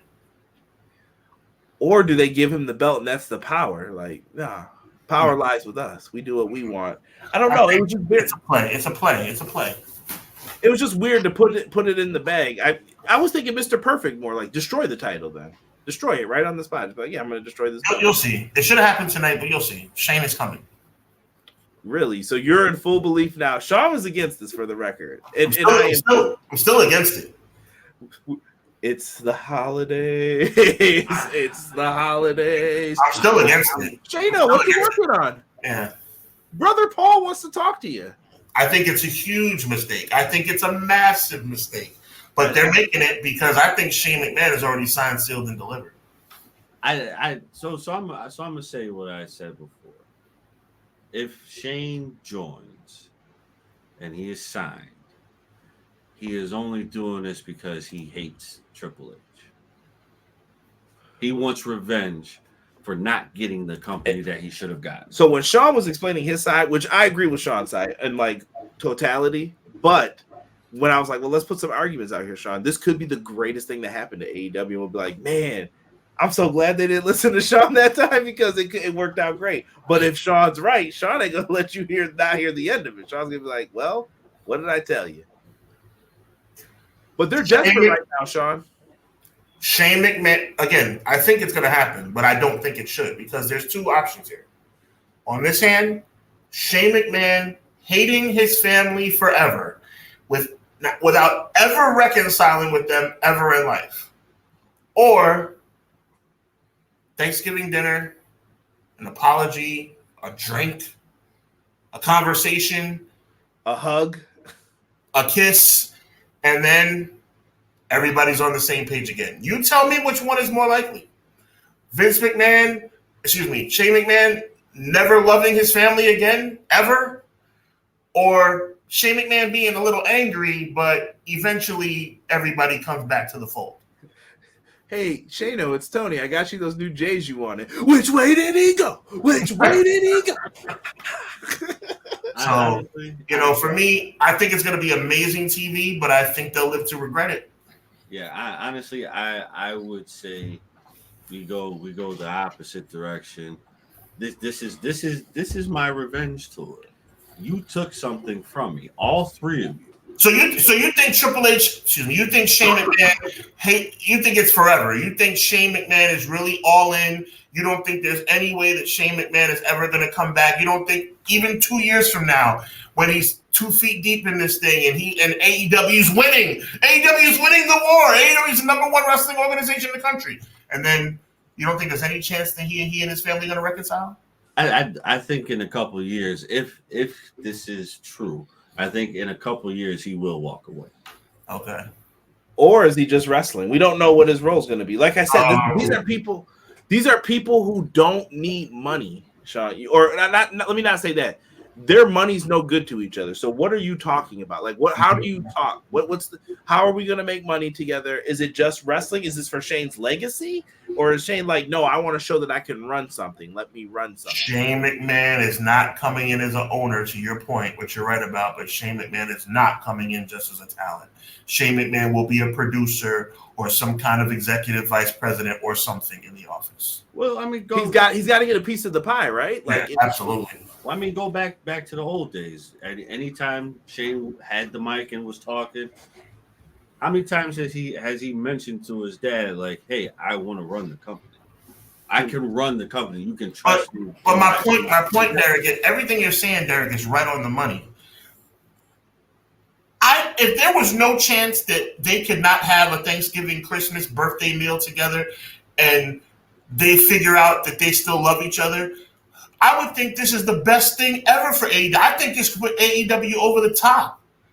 But you can't tell me that you think that one day, it's 2024, one day, Shane, when he looks at his children who looks like his father, and looks at his sister who looks like, and everybody's together for Christmas, and everybody says, hey, let's try and figure this out. We're a family. We love each other. That's more likely than that's more likely. And Pete Gas gonna be like, well, yeah, no, you're not wrong. I definitely feel like you have too many days, especially coming now. You have too many days where it's too many family get-togethers. There you go. I think what'll happen if this goes this way, Shane's dad will say, hey, Shane, come over for a minute. I just want to talk to you about some stuff. If he falls for it. If he falls for it, he goes over. The meeting of the masses is in the house. Can I flip it the other way, though? I think Derek's right about certain parts of it, too, though.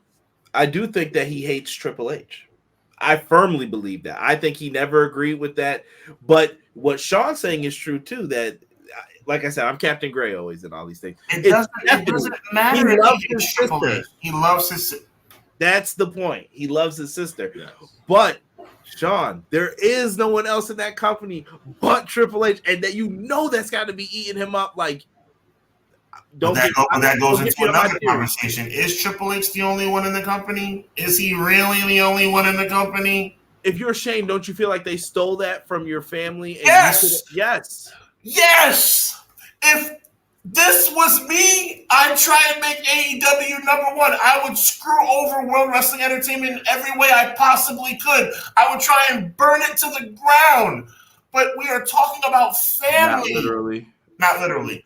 But we are talking about family. This is not like Shane married into the family. Like you said, I don't care if he hates Triple H's guts. He loves his sister. He loves his dad. He loves his mom. There's a better chance than not that they're going to reconcile. And when they reconcile, Brother Derek and Brother Conrad, they're going to open up communication again. And what a time to open up communication when Shane McMahon's the freaking creative director of AEW. Yeah. Like I said, this would be the revenge tour. But if Tony is smart, he will structure the contract a certain way where this is a fail-safe. Now there you go. You gotta put some stuff in writing to protect yourself. You're 100% right. Just like everyone's saying that Warner Brothers Discovery owns a piece of it. Well, did you guys see what got revealed in a recent court document with the lawsuit with Kevin Kelly and the boys? It turns out that whoever owns a piece of AEW, they own less than 10% because you don't have to list it under 10%. Tony has all the voting power, and he makes the decision. So breathe a sigh of relief if that's what you're into. Right. I would have so many. I don't want to take up too much time. I'm just going to say this to Derek's point, piggyback off of what he just said. I would have so many clauses in Shane's contract. Oh my God, there would be outs and pulleys and levers and everything in that contract. It would be very much in my Shane's people would look at that contract and say, Tony, for real? And I would be like, yup. If you want in, I need clause after clause. You're not going to screw me when you and your dad get back together. Yeah, no. My situation would be like I would have it structured to where if there's any speculation wanting to do anything, your contract is null and void. There you go. This contract never happened. Absolutely, Derek. Never happened. Because I do believe he hates Triple H enough to go on a revenge tour, but he loves his family enough to bite the bullet in order to get a bigger piece of the pie. That's what I think. Because right now, if left up to him and Triple H, oh yeah, I'm battling you, bro. I'm coming at you right now. But then here comes Stephanie. Shane, can we talk for a minute? That's what I'm saying. Well, let me ask you gentlemen a question if it's okay. This is your show. Am I taking up too much time? Go ahead. No, I was going to wrap this up, and I have an update on Danielson. Okay, 10 seconds. Quick question, yes or no? Is Shane McMahon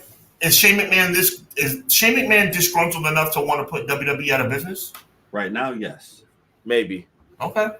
I still agree with you though, Sean. Something could change your heart. Something could pull your heartstrings real quick. Wouldn't change mine. I'd bury him. Not literally.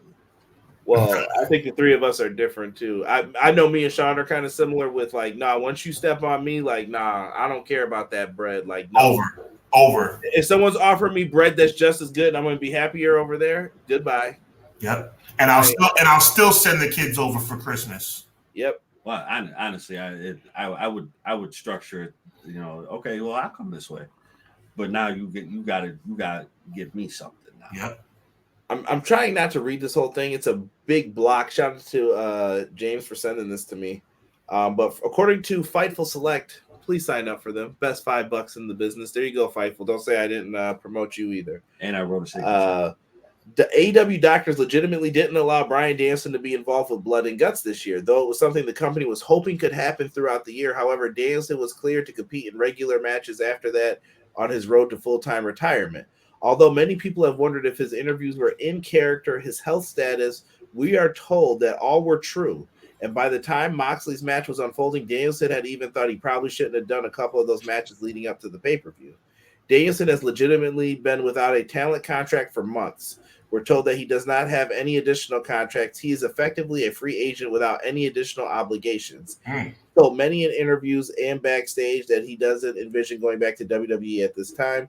The hope within AEW is that he'll wrestle periodically for them and resume additional duties whenever he's ready. Danielson told Fightful that he's ready to get his neck fixed first, which likely means surgery. Danielson's match at All In had been planned since earlier this year to complete with Danielson winning the title. We're told Chris Hero produced the match at All In's main event, and Swerve Strickland was adamant that he wanted to tap out and lose to Danielson as opposed to passing out or anything else. Since virtually the start of Swerve's reign, it was known that Danielson was going to be the one to end it. We wish Bryan Danielson well in his full-time retirement. Okay. I respect it. Yeah, pretty amazing the career that this guy has had. Let's put a bow on this episode, guys, because me and Sean are going to be back Monday. I still got to do the graphics for that and then update everything else that we're going to be talking about. That's probably going to be a very WWE-heavy show, and then we'll try to catch up on things unless Sean wants to get some more AEW or some crazy news breaks. Overall, grade for the show. Thoughts? I know I have the grading scale down below. I give it a B-. B minus? Yeah. Woo. Ooh. I would go B plus. I'll give the show a B plus. I give it a B- because I didn't care for the You're putting this close to C territory, bro. only because of the two decisions that they made On Private Party and the way that they ended the main event. Like I said before, I get it. There's what more could you do for this? But in all actuality, where's the gas tank? Like, what do you guys want? No, I mean, like I get it. I get it. There's not much that you could do, but I don't think I would have ended it that way. I think what they did at the end was fine. The way that you ended the match is something I didn't really agree with. Like I didn't. Like I preferred more so of a beatdown. Sean, I'm going to you. I'm B plus. He's B minus. What do you say for tonight's show? Great show, but it's a little bit of a downgrade because there was no surprise element in the Swerve Strickland segment. I was not a fan of the situation with Private Party either, even though I kind of understand. I don't think it was like a blatantly ugly thing, but I think Private Party should have won. And I also was not 100% satisfied with the main event either. So I'm going to go B, a solid B. I feel like we can meet in the middle on that and all agree. B plus range. Yeah. I ain't going with that minus. Why? It's too close to C, bro. Nah. It ain't that. Well, if I rated it a B and you rated it a B minus and Derek rated it a B minus and you rated it a B plus, B's right there. Averages, yeah, it's right there. I'm not mad at it. I see some people putting it in. Matt put B plus for the show, A plus for us. Thank you, sir. Other than that, man, I know we got Clash of the Podcast this Monday live 6:05. Yes, sir. I'm just trying to think of. Thank you, gentlemen, for having me. I appreciate it. Always. You guys go check out Sean. I put his stuff in here all the time, but here it is again. I think it's in the description too. And if you don't feel like hearing my big mouth, man, just check out my articles. I write a lot too on the website. Yeah, he's got articles. He's got a lot of stuff going on over there. Derek and me will be live on Wednesday. Dynamite recap. Other than that, man, I don't know if you guys want to promote yourselves. Anything else? I got nothing. Let's go Mets. Enjoy baseball, y'all. Got a lot coming up. We'll have to keep an eye on the AEW front on what's going to be happening. But for myself and my two co-hosts, Sean Hubbard of Hubbard Wrestling Weekly and Derek of Everything Pro Wrestling, we are here. We are loving the reviews and we are loving pro wrestling. Make sure you guys stick with us and tell a friend about us. Leave us some comments down below after this, and we are out for this episode. 1.